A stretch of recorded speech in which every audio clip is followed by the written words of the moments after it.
Hi everyone, I'm Katrina Chambers and welcome to the first episode of Your House.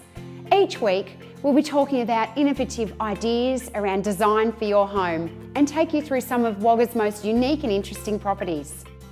This week on the show we catch up with Josh and Sophie Walsh, owners of one of Wagga's most unique properties, St Edward's of the Riverina, and I'll show you some simple styling tips using inexpensive items or items you might have around your home.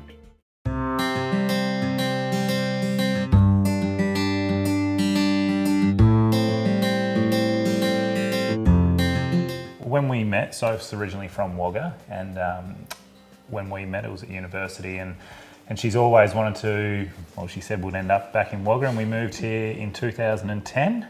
We purchased a place in town, and from there we've always wanted to have a bit of land because Soph grew up on a farm just out of Tarcutta, and I guess our biggest thing was trying to find that land, and it took us 3 or 4 years to save up enough money. And after looking at a particular property for about 5 months, this place came on the market when it fell through, and within a week we purchased it.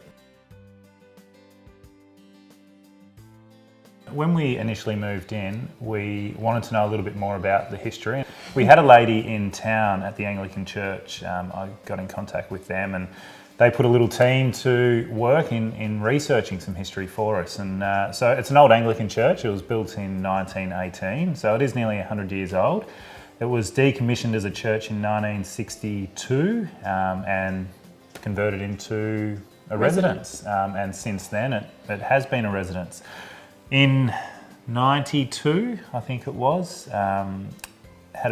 has a little bit of a checkered past. With the property actually was burnt down in 1992, and again it was bought by, just the land was bought and there was very little left by a family in town, and they spent a few years renovating it and doing it up and getting it to similarly to what it looks like now.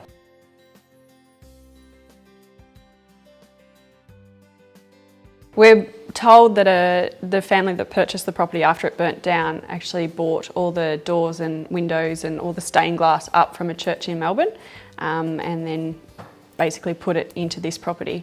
We're also told that it's pretty much rebuilt to the specs that it was before, just with some minor sort of modern changes.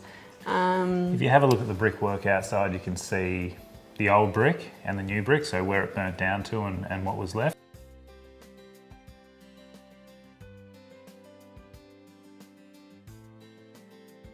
After purchasing the property and getting the ladies at the Anglican Church to do a bit of research on our behalf, we realised how unique and special this property was to Wagga and the Riverina. And from the get-go, we wanted to establish how can we offer this property to the public, yet still keep it our home. And we've always, Sophie is an event manager, and she's done weddings for 9 years down in Melbourne and around New South Wales, and we've always wanted to run our own business and event business, and I guess it was a beautiful segue into, well, we can offer it to the community in that sense, and yet still retain this as our beautiful home. And you know, it's a great place to bring up children, and we absolutely love it here.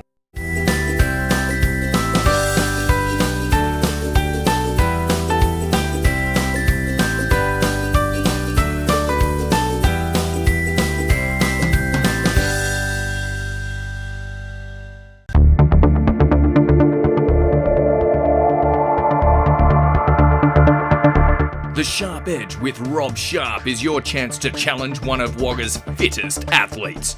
From training with the local footy team to mountain bike riding on a tightrope, Sharpie will push himself to the limits to break records, beat competitors, and prove that he has the Sharp Edge.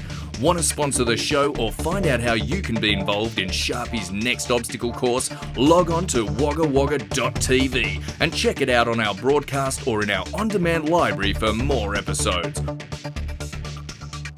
waggawagga.tv. It's not TV, it's .tv.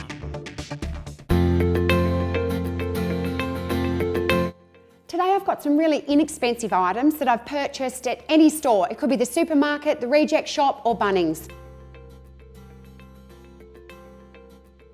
I'm going to start with a chopping board. You probably think that you're going to be using this in the kitchen to chop your veggies, prepare your dinner, but I'm actually going to use this in the bathroom. Let me show you how. So here we are in the bathroom with the breadboard from the kitchen. I'm just going to pop it here on the bench and add a few goodies to it. I have a garden pot here of succulents and a few other little bits and pieces just to add a special touch to the bathroom.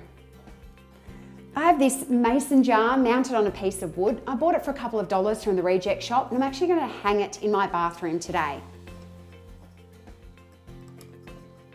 I have a jar of hotel goodies. I love to collect them, but instead of sticking them away, I'm actually going to put a few in my jar today and so that my guests can use them when they visit.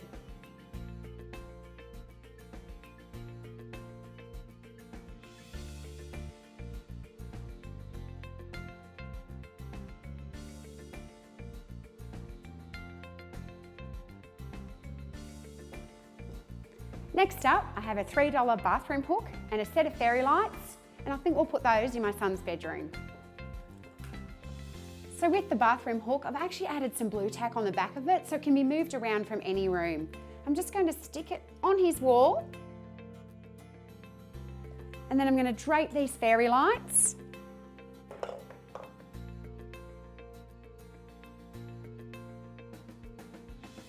The battery pack behind his bed, so he can turn it on and off himself. And it's a great addition to his room and he's going to love it when he comes home from school today.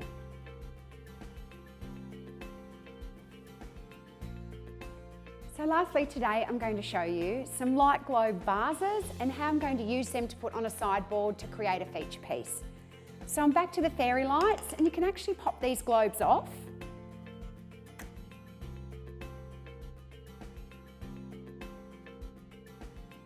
And then I'm going to put them inside one of the vases.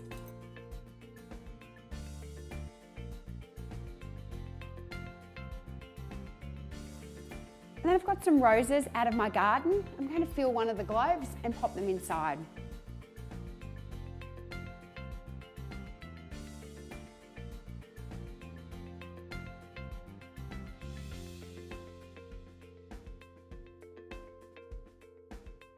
And now I'm going to take them over to a sideboard and show you the finished product. So we did two projects in the bathroom today. We used a chopping board from the kitchen and then we used a mason jar, hung it on the wall and added some hotel goodies. We then used a bathroom hook and some fairy lights in a kid's bedroom. Then I used some light globe vases, popped those fairy lights back inside the jar, also with some roses from my garden to make a real feature piece on the sideboard.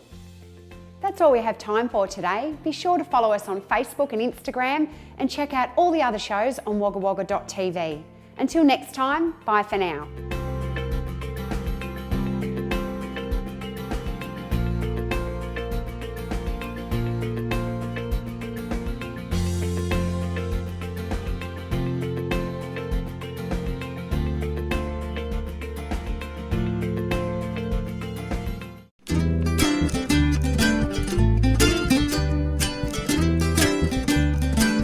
Want to find out the best tips for casting a line and hauling in a whopper?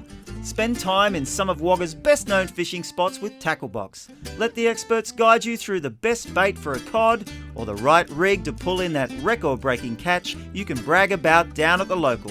Caught on a snag? We'll show you how to avoid the most common mistakes in the wet. Drop us a line, Wagga, if you want to be involved in our new show about fishing, boating and making a splash. Log on to wagga-wagga.tv and check it out on our broadcast, or in our on-demand library for more episodes. wagga-wagga.tv. It's not TV, it's .tv.